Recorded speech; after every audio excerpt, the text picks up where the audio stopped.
6 ways to stay productive as a career person. Welcome to Digital Creators Hub. I am your favorite digital coach, Chamo Faith.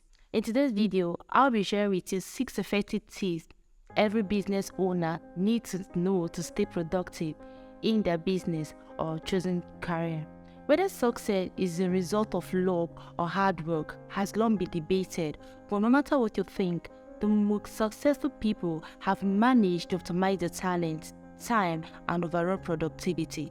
Those who find ways to overcome their performance issues and optimize their workload are the true leaders. Here are some tips to help you stay productive in your chosen career or business. Tip number 1 is to set daily goals. Make yourself aware of the important goals you want to achieve every day and ask relevant questions on how to achieve those goals. How do I build my career? How much time do I have for a specific task?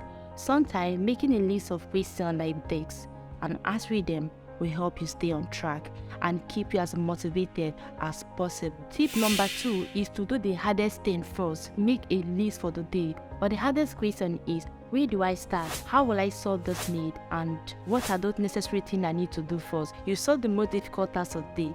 At the beginning of the day, you typically have the most energy and fewer distractions, making it easy for you to focus on difficult tasks.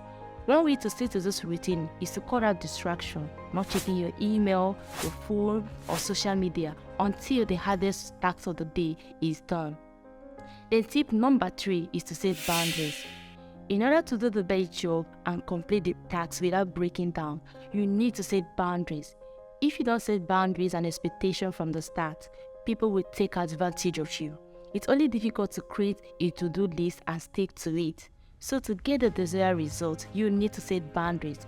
Sit down and then spending hours answering questions on your phone or your social media pages and other random messages. Then suddenly it's lunchtime.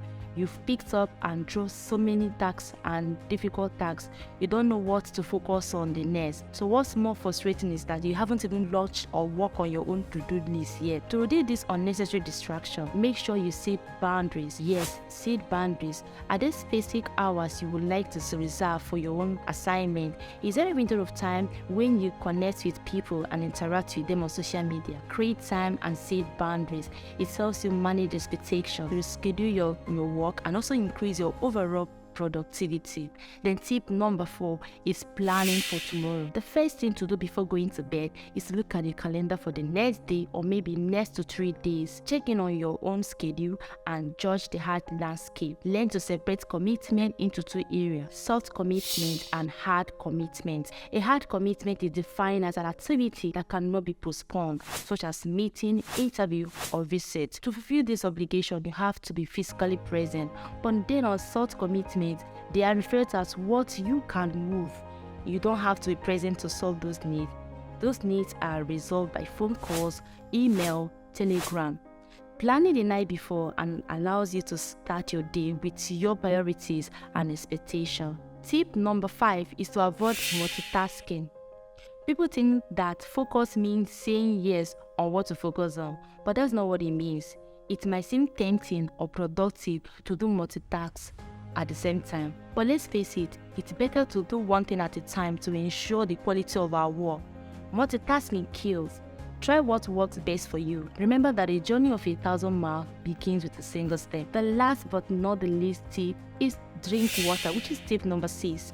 Yes, drink lots of water, you heard right. Start the day with a large glass of water. Proper hydration is the key to productivity, energy, and mental clarity.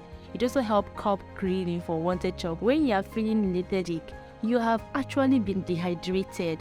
An energy drink or even a tea doesn't help, but water does.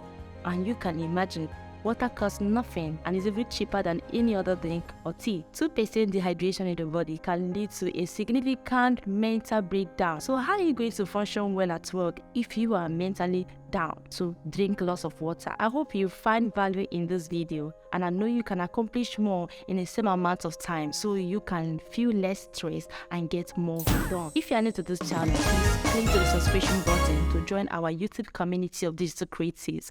Thanks for watching.